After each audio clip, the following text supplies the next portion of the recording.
Good morning and welcome into Valley News Now. I'm Adam Shelf, and today I'm joined by Sergeant Sam Bollman. Sam, thank you so much for joining me Thanks for in the having me. studio. Happy to have you in. Today is, of course, Giving Hearts Day, a wonderful day for the community. And I got to admit, unexpected. I don't think of canine units when I think about Giving Hearts Day, Sure. but Fargo Police getting a new canine unit, hoping to, kind of doing some of that fundraising. Sure. Before we dive really into it, just tell us about your role with the station and what it's been like being a handler. Sure. So I started with the Fargo PD in 2010 and the K9 unit in 2017. I do have a police dog that I handle, and I also have the privilege of supervising all of our K9 teams. We have 5 total. Okay, very good. And so, since 2015, did you jump in right away and you're like, I want to have a canine unit of my own, or is it something that just kind of like fell into place? Sure. So I saw a demonstration actually in high school, and I thought that was pretty cool. And so it had been a goal of mine to be a police officer and to be a canine handler since I started. So it took a while. The spots don't open very often, but I was able to start doing that in 2017. And I'm guessing you grew up with dogs and stuff like that? I was actually terrified of dogs Really? when I was a kid. Yeah, and if I went to a friend's house and they had a dog, they had to put it away, or I wouldn't go inside. But when I was 11, I asked my parents for a dog, and they were pretty surprised. We got one, and I guess I got over it. So now I get paid to wrestle with them. So What was the turning point there? I have no idea. I have no Okay. idea, but I just remember being mortified if dogs were around, and I don't know how I got over it, but I did. Wow, talk about a turning of the tables there. Yeah. Well, tell us about the canine unit's role in law enforcement duties and especially public safety. Sure. So we have a couple missions. The primary one is finding things that are really hard to find. So obviously we hear a lot about drugs, fentanyl, and the crisis that is, and the dogs are a huge tool in that. We have probably over 200 narcotics-related searches per year with our dogs. A lot of those are related to fentanyl, drug trafficking, not just users, but primarily traffickers. That results in pretty significant drug seizures, cash seizures, and then we also find people as well. We can find missing people, we can find people that run from crime scenes, we can find evidence that they leave behind. So it's a huge tool in our community for law enforcement and public safety. And dogs, very smart, and it's kind of mind-blowing, even just seeing a dog sometimes in a home setting, seeing them figure things out. Do you have any impressive stories of maybe seeing one of the canine units really help break open a case or do something where, like, wow, that was really smart, you just made a huge play for the team kind of thing? Sure. So we do a lot of interdiction of drugs being trafficked through packages like UPS, USPS, that sort of thing. And it's always really cool to see how creative the traffickers get in how they package it. They'll vacuum seal it in like 6 or 7 layers of packaging. They'll cover it in grease. They'll cover it in coffee. They'll cover it in all these crazy things to try and throw the dogs off, and we still find it. So I get to see it every day, and it's kind of like, wow, I don't know how that worked, but it did. It's pretty amazing. It sounds pretty cool. Now, fundraising underway through Fargo Police Foundation, which is formerly the Badges of Unity. Yep. Now, you guys are looking to replace 2 aging canines that are close to calling it a career for the force. Yeah, so our dogs, we try and work them for 8 to 10 years.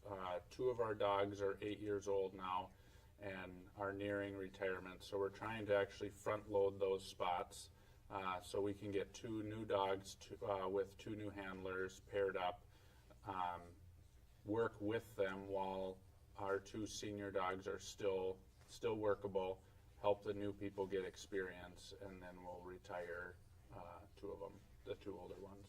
Okay, very good. And we have some video here, and let's just go play some of this here. And it looks like this is a big group event. Just tell us kind of what we're looking at here. So this is at our downtown picnic, a demo, and this is actually a training scenario here at the old Fargo Cass Public Health building. Okay. Just kind of some training clips This is Holy actually cow. when our youngest dog was in handler school. So this is just kind of the basic building blocks that we do. Everything with the dogs is a game to them. Okay. Even if it's biting a person or finding drugs or anything, they're taught to do what they need to do, and they're paid with their toy. We play tug of war or we play fetch as their reward. It's not a vicious thing. It's not trying to hurt the person. They're literally just behaviors that the dogs are trained to do. Just like sit down, come here. Finding drugs and finding people is the same thing to them. Okay, very good. And it looks like some athletes, NESU, maybe want to look into some recruiting. They say, they got that dog, and but that is, you could be a pretty good defensive back. Yeah, it's a very physical job. Yeah. Are there any physical challenges that come along with it being a handler? Trying to be as fast as they are. So that's a losing battle. Yeah, you're going to lose, but we're trying to think one step ahead and set the dog up for success, but they move very fast. So kind of preparing and thinking ahead of what they're going to do and where we need to be to help them is always challenging. Okay, very good. Now, I know we kind of already touched on some of this stuff, but let's talk about kind of the benefits of making sure that the canine units are regularly staffed and how that helps just in that day-to-day. Right, so like I mentioned, we only have 5 of them. We'd like to increase that number in the future, but currently we only have 5. So in a police department of over 200 employees, having only 5 employees that can do a certain task can be challenging, especially when it relates to finding drugs and finding people. Unfortunately, as we know, drugs are not going anywhere. The use of drugs and the trafficking of drugs is not going anywhere. So the more we can find those and the more we can get that out of the community, the better. And dogs are pretty important in that, if not the most important tool we have in finding them. And so that's some of the work where you might not necessarily, as a citizen, see the results, but you can definitely feel safer, and especially, I know fentanyl in particular is something that's been a crisis throughout the nation. Yeah. And so really, that's kind of, would you say that that's the main area that they're helpful? Yeah, drug detection is the largest kind of piece of the pie that we use our dogs for throughout the year. Okay, very good. Now I'm going to just go ahead and pull up some of the donation information in the donation site here for Giving Hearts Day. So, all right, 24-hour fundraising. And do you guys have a match? Is that something that's going to be taking place with you guys as well? I don't believe we do, but you can go on fargond.gov and look at Giving Hearts Day or the Giving Hearts Day website as well. Okay. Very good. So tell us about the relationship between you and, I should ask this earlier, what's your dog's name? My dog's name is Blue. Okay. So he comes home with me. My kids can play with him. I have 2 other dogs. He gets along fine with them. And then when I leave for work, he's in the back seat with me. He's with me throughout the shift. Try and get him out of the car as often as I can, let him stretch his legs and run around. And obviously any calls we get that he can help with, he's glad to do it. Every day, I tell everybody, every day is the best day of Blue's life. He loves his job. He loves working. Retirement won't be easy for him, but we'll get there. But yeah, he's with me all the time. I see him more than I see my wife and kids. So. Well, I imagine that there's kind of an on-off switch for being a police officer and then going home. Yeah. What's that on-off switch look like for Blue? So Blue is super active at work. He rides in the back of the car, like I said, and he stands most of the 10 hours that he's back there, just looking out the windows, seeing what's going on. Okay. But when we get home and I put him in his kennel or his run outside, he conks out and he's got a great off switch. He's asleep most of the time at home. Okay, very good. Yeah, sounds like a busy day for him then. And let's talk about the costs involved, because just talking to you a little bit in the waiting room, it sounds like, they're very expensive. Yeah, the dogs are significant in cost. So they're about $15,000 to $20,000 for the initial purchase of the dog and the training for the handler. The training is about 12 weeks long, and then we have all the ancillary costs of the hotel for the handler and meals, and there's some startup equipment, and so per dog it's about the low 30,000s with all of our costs with equipment and training and the actual purchase of the dog. So it's expensive, but it's worth it. And you said training was twice a month, and that's something that you guys really do throughout the entire career for both the handler and the canine unit. Yeah, so the initial training where the handler learns how to be a dog handler and how to train the dog is 12 weeks. And then once they're out of the initial handler school, we do maintenance training twice a month. Okay, very good. And you guys also get out into the community, visit with some schools, do some demonstrations, community picnics, et cetera. What kind of goes into that, and how much does Blue enjoy that? Well, he's a dog at the end of the day. I mean, dogs love to be petted and love scratches behind the ears. The dogs are a great community outreach tool.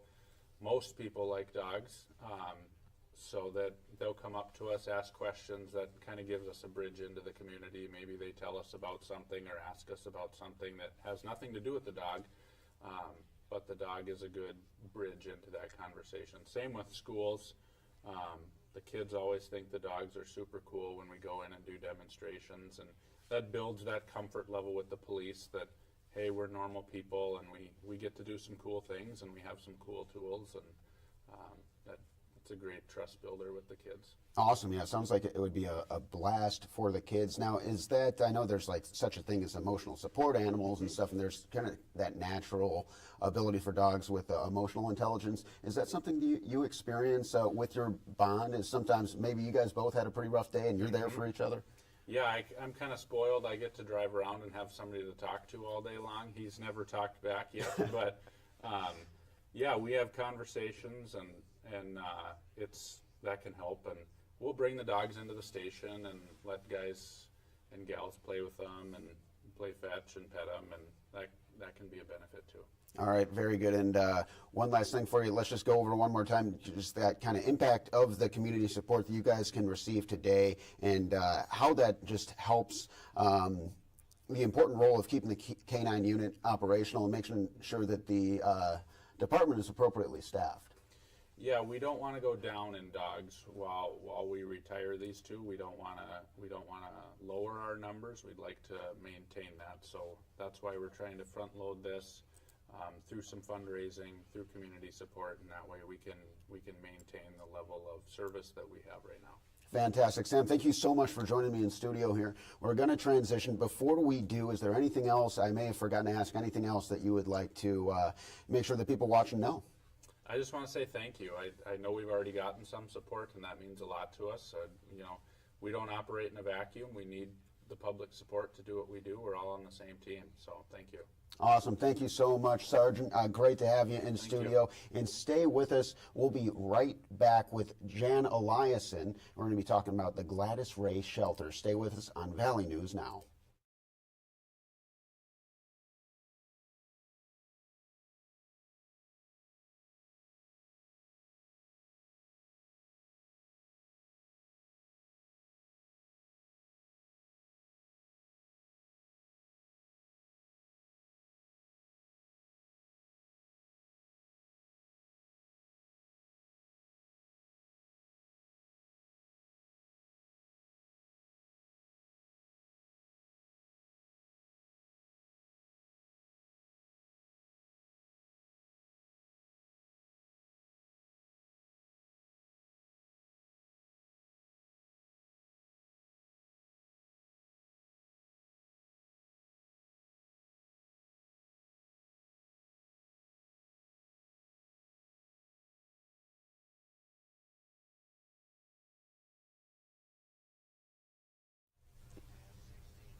Welcome back. We are now joined by Jan Eliassen. Am I saying that right? I always get a little nervous pronouncing your name, Jan. Yes, that's right.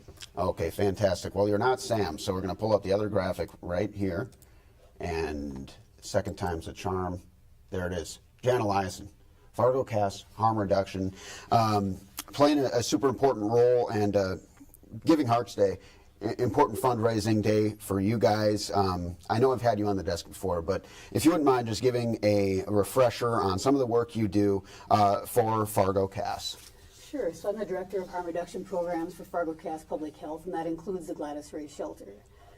We've got a number of different programs, but Giving Hearts Day supports our efforts at the Gladys Ray and just really trying to get people housed and put them on the path to sustainable housing. Very good. And we'll take a deeper dive into all that. Let's talk about the current fundraising efforts, especially on Giving Hearts Day, and how those donation dollars will support specific initiatives that you guys are looking to undertake. Sure. We're very excited about Giving Hearts Day today. We had a great year last year.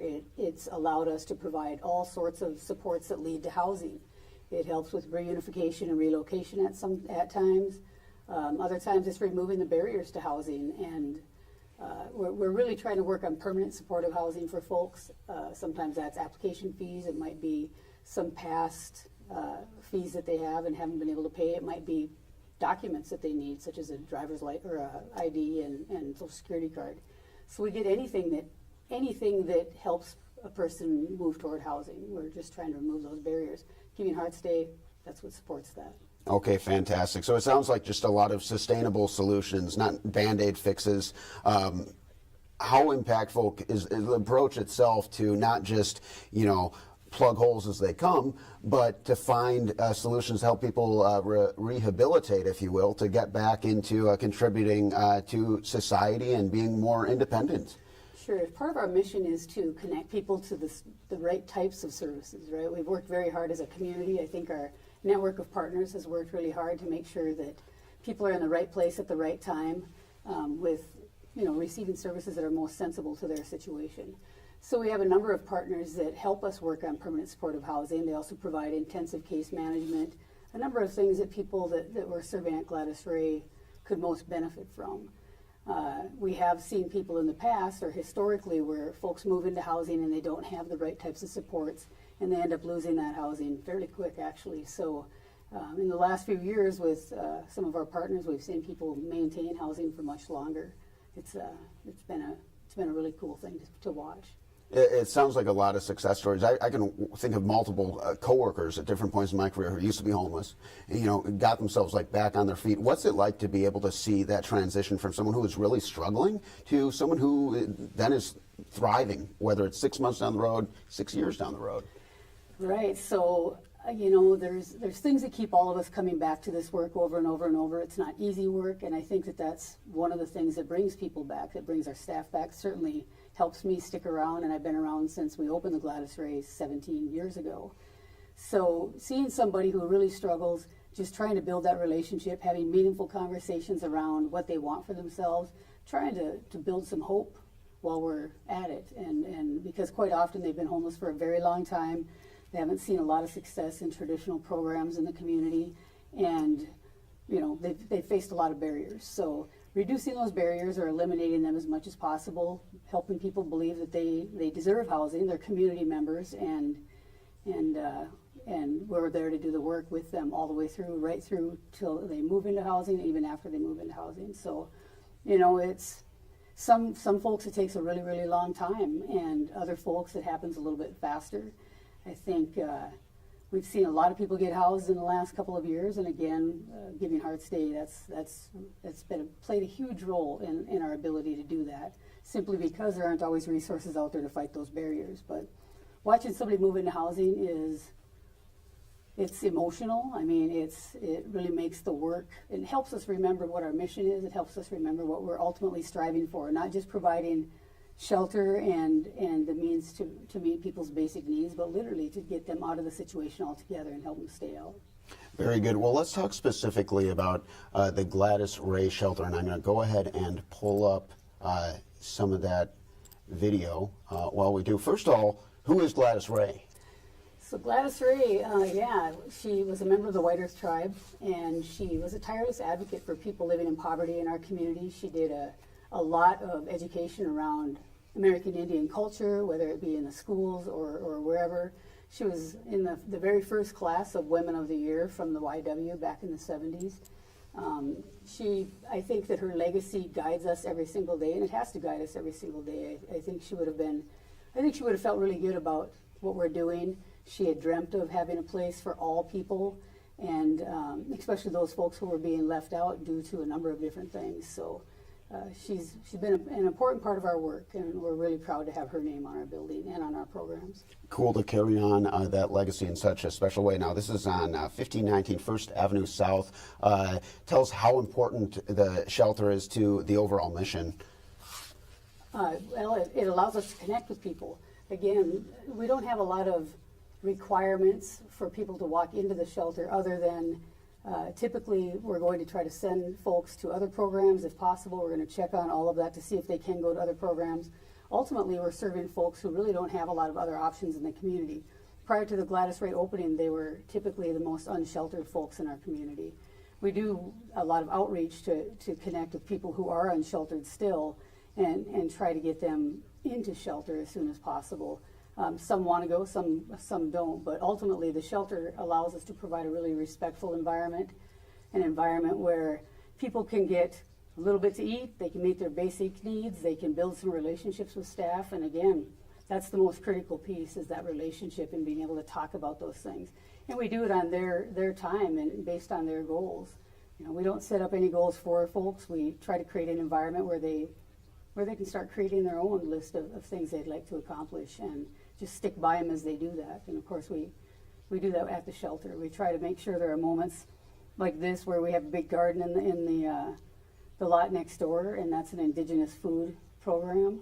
And we try to do little celebrations when we can, when people do move into housing or for birthdays and so on.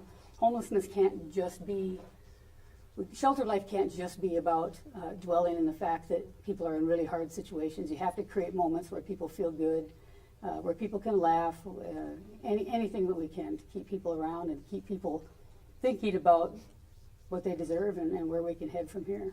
Very good. Now, on my notes here, this is a low barrier shelter, a low barrier service, and I don't think a lot of people know what that means, but if you can explain what that means and why it's important to the community to have those low barrier services available. Sure.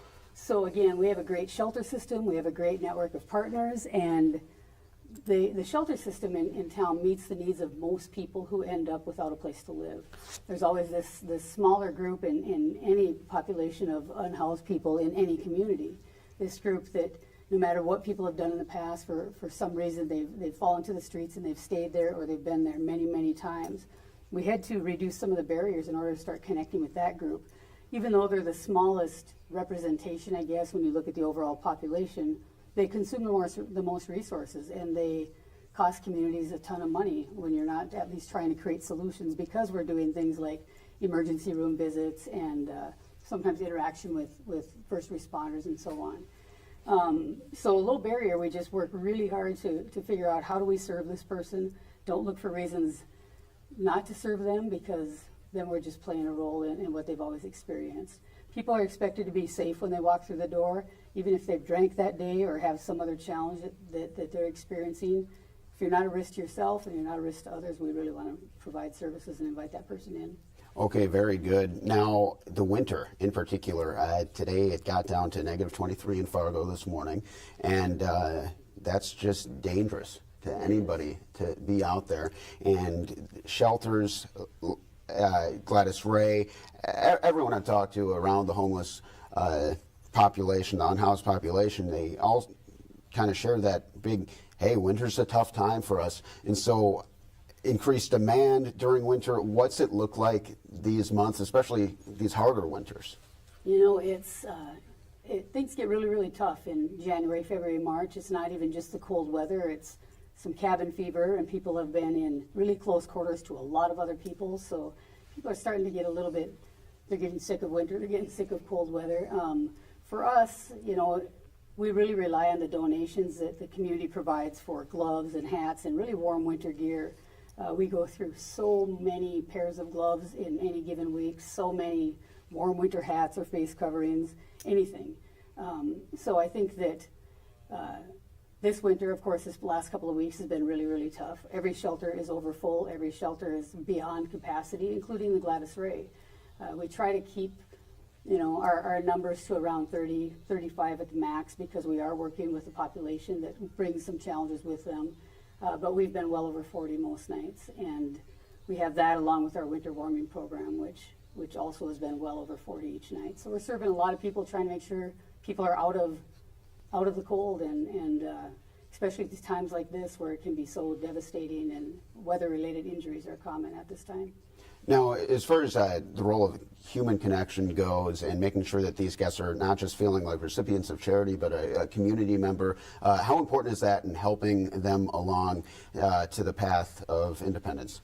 It's so important. Again, if people have to have a little bit of pride, they have to feel like they belong, and that's one of the challenges they faced in the past, is whether they get into housing or whatever their situation is, they feel like they're kind of living out on the fringes of society, and we really try to make sure people feel like they're part of our little community, and that can lead to feeling like part of the community at large. And again, it's a critical piece when it comes to building the relationship and creating hope around the issue of housing, access to housing. They're community members. They help out with a lot of different things in the community. They know how people see them. They know that not everybody is a big fan. They know that sometimes there's others out there who cause some issues, and then that becomes we paint everybody with the same wide brush. But we keep fighting that. We keep talking to folks. We advocate for change. We advocate for changes in ideas and notions about people who have been homeless for a really long time.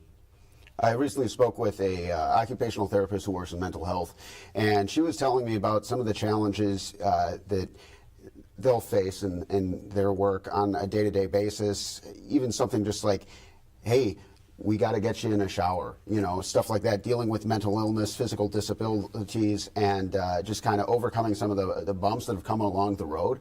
And so how do you guys kind of look to address some of those more unique and challenging needs? Again, it goes back to the relationship. Relationships motivate behavior, and when you take the time and you have the patience to build that relationship, it does help have some really complicated conversations, or conversations about some really tough issues. The shelter is about respect and safety, and we remind everybody that anybody walking through the door is expected to value the role of respect and safety in the relationships they have, as well as staff. So that usually leads to us finding some answers to even some really complex issues. I mean, it's tough, but again, our staff are expected to hang in there. Our staff are expected to do whatever it takes to build those relationships as soon as possible, so that we can meet some of those challenges. And so it's important that you guys are then, on a day like today, especially on Giving Hearts Day, the theme seems to be providing you and all the other charities I've talked to leading up to today, talking with the Fargo Police Department just minutes ago, providing you with the resources to continue the work that is being done to help the community at large. And so what kind of resources is it going to provide through Giving Hearts Day that are going to help your mission? Sure. So we appreciate the community so much. There's so many things that we wouldn't be able to do without that community support. And Giving Hearts Day is certainly a part of that. It provides financial assistance so that we can provide, whether it be deposits. Again, we use all of it to help put people on a path toward housing. Sometimes that path includes relocation. Sometimes it includes reunification with family somewhere else. And sometimes it just includes whatever it takes to remove the barriers to housing right here in Fargo-Moorhead. Let's go ahead and pull up the donation page on the Giving Hearts Day website. And so today is the big day to give, and giving's been open, and I think that's been fantastic, because I've talked to a lot of nonprofits that have already seen tremendous donations even before the 13th of February. We talked about donations. How else can people get involved if they're looking to help the cause, maybe more on a boots on the ground type role? Sure. We work with a lot of volunteers. Sometimes those volunteers are affiliated with a college program, for example, but really we just try to talk with people that are interested in volunteering, figure out what their personal mission is and what they want to accomplish with volunteering, and then we can almost always find something. We don't always respond to requests for volunteers as quickly as I'd like to, just because of how chaotic things can be at times, and we're very crisis driven. But once we have volunteers on board, we've been really lucky. We've had some who have stuck by us for a very long time. Also, donation of goods. You know, we always need something. Any shelter, you know, calling those shelters and asking them what is your primary need today, or what is it that you're really short on today. That's one of the ways that the community can really help support the work that we're all doing. And when you talk about the community, I mean, that's a great place to kind of wrap this up. Compassion, community-wide compassion is really the best solution when we're looking for people, in my opinion, to rehabilitate. And how much have you seen some of that compassion over the years really make an impact in doing the work of the Gladys Ray Shelter, doing the work of harm reduction at large, and helping people to find a better life? Boy, you know, it's again, the impact that the community and community support has on even the folks that work in all of our programs, and seeing that some people do really believe in us. They believe the work we do is important. We know that the population we serve, that there's some challenges that come with that, but we've always had so much community support. We've always had people who step up and talk with us about the work that we're doing. This community has a ton of compassion. And I've learned that over the years, especially. The number of people that step up and say, here, what can we do to help, is just amazing to me. And, you know, that fuels our fires, too, the folks that work there, to know that there's people out there who really believe in the work that we do. Excellent. Jen, thank you so much for joining me in studio. Anything else you want to talk about before we let you get back to work here? No, if people want to donate, they can go to fargond.gov/Giving Hearts, or just go right to the Giving Hearts Day website. Thank you. Awesome. Thank you so much for joining me. Thank you. Have a great morning, and we'll see you next time on Valley News Now. And once again, today is Giving Hearts Day. No matter who you're looking to help, today is a great day to do it. Have a great day. Stay safe.